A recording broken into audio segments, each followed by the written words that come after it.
नमस्कार दोस्तों, आप सब कैसे हैं? उम्मीद करता हूँ अच्छे होंगे। मुझे आप सभी से एक शिकायत है। आप हमारी कहानियों को सुन ज़रूर रहे हैं, लेकिन कहानी को ना लाइक कर रहे हैं, ना चैनल को सब्सक्राइब कर रहे हैं और ना ही इस चैनल पे अपलोड हुए सभी वीडियो को शेयर कर रहे हैं। तो आपसे नम्र निवेदन है कि चैनल को सब्सक्राइब करें, वीडियो को लाइक करें और ऑडियो को शेयर करें। आज आपको मैं सुनाने जा रहा हूँ कातिल रात की कातिल हसीना का पार्ट संख्या 20वां। अब आगे।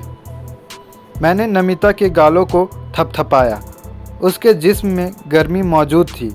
फिर मैंने उसकी कलाई को पकड़कर उसकी नब्ज़ चेक की। नब्ज़ भी अभी अपनी गति से भाग रही थी। नमिता को शायद कोई चीज़ सुंघाकर बेहोश किया गया था और जब इसका सिपह सालार वो बंदा जाफरीन के साथ इस जहाज़ पर पहले से मौजूद था, तो इसे यहाँ कैसे लाया गया होगा, उसे समझना कोई मुश्किल काम नहीं था।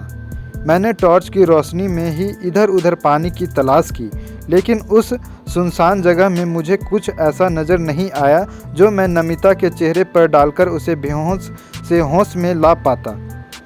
मैंने फिर से नमिता के पास आकर उसे हिलाया डुलाया, लेकिन उसे कोई फ़र्क नहीं पड़ रहा था।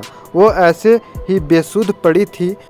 अगर वो इस वक्त होश में होती तो मैं शायद उसकी खूबसूरती की शान में कुछ किस्से पढ़ता, लेकिन इस वक्त वो निस्तेज निष्प्राण में पड़ी हुई मुझे बिल्कुल भी खूबसूरत नहीं लग रही थी। महिला कोई भी हो, हमेशा हंसती खिलखिलाती और मुस्कुराती हुई खूबसूरत लगती है, लेकिन इस वक्त ये महिला हालातों का शिकार होकर यहाँ इस हालात में पड़ी हुई थी।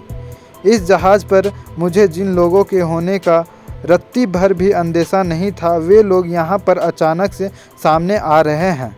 इन लोगों के मिलने से अब इस केस के बारे में पूरी थ्योरी ही बदल गई थी। मुझे यहाँ पर न चारू के मिलने की कोई उम्मीद थी और न ही नमिता और न उसके उस प्यादे के मिलने की कोई उम्मीद थी, लेकिन इन लोगों की यहाँ पर उपस्थिति ने ये ज़रूर सिद्ध कर दिया था कि ये सिर्फ मामूली किडनैपिंग का ही केस नहीं है और ना ही इसके तार किन्हीं ड्रग माफिया से जुड़े हुए हैं। ये सारी लड़ाई नमिता के बाप की वसीयत को हथियाने की लड़ाई थी। मुझे अभी तक ये नहीं मालूम हुआ था कि नमिता के पिता कुल कितनी चल अचल संपत्ति के मालिक थे। असली वसीयत अभी तक सामने नहीं आई थी। वो सॉलिसिटर ही अपने कर्तव्य से विमुख होकर आपटे के हाथों बिक गया मालूम होता था, लेकिन अभी इन बातों के बारे में सोचने का मेरे पास वक्त नहीं था। इस वक्त मेरी पूरी आर्मी इस क्रूज़ पर मौजूद थी और मुझे इस जंग को हर हाल में जीतना था। मैंने अब ऊपर जाकर दरवाजे को खोलने का प्रयास करने के बारे में सोचा, क्योंकि यहाँ से निकलने के बाद ही मैं कुछ कर सकता था। इसलिए मैं नमिता को वहीं छोड़कर सीढ़ियाँ चढ़ता चला गया। मैंने दरवाजे को एक धक्का मारा, लेकिन वो दरवाज़ा भड़बड़ाया ज़रूर, मगर अपनी जगह से हिला नहीं था। मैं ज़ोर ज़ोर से दरवाजे पर अपनी लात जमाने लगा था। गुरु को ढूंढने के लिए मैं गुल के पीछे चली जा रही थी। चारू का हाथ मैंने अपने हाथ में थाम रखा था। हम कोई 200 फीट चलकर एक मोड़ से मुड़े ही थे कि मेरे कानों में धम धम की तेज़ आवाज़ पड़ने लगी थी। मैंने पहले चारू की ओर संशय भरी नज़रों से देखा, लेकिन उसने अनभिज्ञता में अपने कंधे उचकाए। लेकिन गुल के कदम में पल भर के लिए भी ठहराव नहीं हुआ था। वो आगे ही बढ़ी जा रही थी। अब वो धम धम की आवाज़ और तेज़ हो गई थी। इसका मतलब था कि हम उस आवाज़ के नज़दीक पहुंचते जा रहे थे। थोड़ा और आगे चलने के बाद ये बात साफ हो चुकी थी कि ये आवाज़ किसी के द्वारा द्वार पीटने की थी। ये आवाज़ कहाँ से आ रही है? मैंने गुल से पूछा। शायद इस जहाज़ की तलहटी में से आ रही है। वहाँ कोई बंदा हो सकता है, गुल ने अपना अंदाज़ा बताया। तभी मेरे कान में एक आवाज़ पड़ी। कोई चिल्ला रहा था, कोई है। इस आवाज़ को मैं करोड़ों में भी पहचान सकती थी। ये मेरे गुरु की आवाज़ थी। तभी मेरी नज़र एक बंद दरवाजे पर पड़ी। आवाज़ वहीं से आ रही थी। मैं फुर्ती से दौड़कर दरवाजे के पास पहुंची। मैंने बाहर लगी कुंडी को पल भर में खोला और मैंने गुरु को अपने सामने पाया। पता नहीं ये कैसी खुशी थी कि मैंने एकदम से गुरु के गले से लिपट गई थी। पता नहीं उस एक पल में मुझे क्या मिल गया था। गुरु ने एक पल के लिए मुझे खुद से लिपटा कर रखा और फिर मुझसे दूर हट गए। मैं ठीक हूँ रागिनी, लेकिन नीचे कोई और भी बेहोश पड़ा हुआ है। गुरु ने मेरी ओर देखकर बोला। कौन है नीचे? ये बोलकर मैंने सीढ़ियों के नीचे झांका तो मुझे एक महिला वहाँ बेसुध पड़ी हुई नज़र आई। ये कौन है? मैंने गुरु से पूछा। ये नमिता है, चारू की मम्मी, गुरु ने बताया। क्या मेरी मम्मी भी यहाँ पर है? यहाँ हो क्या रहा है? चारू ये बोलकर सीढ़ियों से नीचे उतरने लगी। चारू नीचे उतरते ही अपनी मम्मी से लिपट गई थी। सबसे पहले इन्हें यहाँ से बाहर लेकर चलो, इन्हें होश में लाना ज़रूरी है, उसके बाद समझेंगे कि ये सब माजरा क्या है, गुरु ने हमारी तरफ देखकर बोला। गुल इस वक्त आश्चर्यजनक रूप से शांत थी। उसने एक बार भी हमारे पास से भागने की कोशिश नहीं की थी और ना ही हमारे किसी काम में कोई रुकावट डालने की चेष्टा की थी। अभी मेरी गोली से घायल होकर बेहोश हो गया था। पारुल क्रूज पर मौजूद किसी डॉक्टर को बुलाने गई थी। अगर वो डॉक्टर वहाँ अभी भी मौजूद हुआ तो वो इन्हें भी होश में ला सकता है।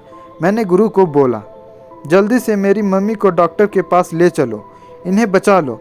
मैं आपका एहसान कभी नहीं भूलूंगी। आगे से ऐसी बेवकूफ़ी कभी नहीं करूंगी। ये सब मेरी बेवकूफ़ी की वजह से हुआ है। चारू बाल सुलभ तरीके से रोती ही जा रही थी और बोलती भी जा रही थी। तुमने कौन सी बेवकूफ़ी की है? गुरु ने असमंजस भरे स्वर में पूछा। गुरु, ये सब बातें बाद में करेंगे, पहले डॉक्टर के पास चलते हैं, मैंने गुरु को बोला। तो गुरु ने पल भर में ही चारू की मम्मी को अपनी गोद में उठा लिया और उसे लेकर सीढ़ियों पर चढ़ने लगे। मैंने गुल को ऊपर चलने का इशारा किया। वो मरे हुए कदमों से आगे बढ़ी। उन लोगों की सारी प्लानिंग धराशायी हो चुकी थी। चारू और उसकी मम्मी दोनों इस वक्त हमारे साथ थी। हम कुछ ही देर में उस जगह पहुंच चुके थे जहां पर हम अभी को छोड़कर गए थे, लेकिन इस वक्त वहां पर कोई नहीं था, ना अभी और ना ही पारुल। मुझे वहां कहीं नज़र नहीं आ रही थी। मैंने असमंजस से गुरु की ओर देखा। उसकी आंखों में भी शायद वही सवाल तैर रहा था जो इस वक्त मेरे जहन में घूम रहा था। लेकिन तभी वहाँ पड़े हुए बड़े बड़े ड्रम के पीछे से खबरी अचानक से निकलकर हमारे सामने खड़ा हो गया। रागिनी और मेरे दोनों के चेहरे पर ही खबरी को देखते ही खुशी छा गई थी। अभी मैं पारुल के बारे में पूछने ही वाला था कि पारुल भी अपने हाथ में पिस्टल लेकर उन्हीं ड्रमों के पीछे से निकलते हुए दिखाई दी। उसे देखकर भी हम सभी के चेहरे पर राहत और खुशी के मिले जुले भाव उत्पन्न हो चुके थे। अभी कहाँ है? तभी रागिनी ने पारुल की ओर देखकर पूछा। वो भी ड्रम के पीछे ही है। हम उसे डॉक्टर के पास नहीं ले जा पाए क्योंकि तभी जाफरीन अपने कुछ साथियों के साथ यहाँ आ गई थी और काफ़ी देर तक यहीं खड़ी रही थी, पारुल ने बताया। लेकिन वो हमें इधर आते रास्ते में तो नहीं मिली, वरना उसे वहीं टपका देती, रागिनी ने पारुल को बोला। हो सकता है वो किसी और रास्ते से इधर आई हो, लेकिन अब हमारे पास 2 लोग हैं जो बेहोशी की हालत में हैं और इन्हें होश में लाना बहुत ज़रूरी है। मुझे अब नमिता और अभी की चिंता सताने लगी थी। अभी से ज़्यादा मुझे नमिता की चिंता थी। उसका शरीर अभी भी मेरे हाथों में था। गुरु, मैं और खबरी इन्हें होश में लाने का कोई इंतज़ाम करते हैं, क्योंकि इन दोनों का ही होश में आना सबसे ज़्यादा ज़रूरी है। ये बोलकर रागिनी खबरी के साथ यहाँ से क्रूज़ के केबिन वाले हिस्से की ओर बढ़ गई। चारू बार बार अपनी मम्मी के बदन को छूकर उसकी सांसों को चेक कर रही थी। सब मेरी गलती है, मेरी वजह से ही आज मम्मी की ये हालत हुई है। चारू की बात सुनते ही मेरे कान खड़े हो चुके थे। तुम्हारी वजह से कैसे तुम्हारी मम्मी की ये हालत हुई है? मैंने उसकी बात को पकड़ते हुए पूछा। मैंने और अभी ने ही मेरी किडनैपिंग का झूठा नाटक किया था, लेकिन ये नाटक पता नहीं कब सच में बदल गया, चारू ने सुबकते हुए बोला। तुमने ये नाटक क्यों किया था? मैंने फिर से पूछा। मैं अपने पापा की बंदिशों से तंग आ चुकी थी। अब तो मेरे पैसों पर भी उन्होंने कब्जा कर लिया था। मेरे पैसों से खुद तो अय्याशी करते थे और मुझे एक एक पैसे के लिए तरसने के लिए छोड़ देते थे, जबकि उनके सारे एम्पायर की, उनकी सारी दौलत की मैं अकेली मालकिन हूँ। लेकिन अभी 21 साल की नहीं हुई हूँ तो सारा कंट्रोल उनके हाथ में है। चारू एक ही सांस में वो सब बताती चली गई जो मुझे नमिता पहले ही बता चुकी थी। लेकिन तुम खुद को किडनैप करवा कर क्या हासिल करना चाहती थी? मैंने अगला सवाल किया।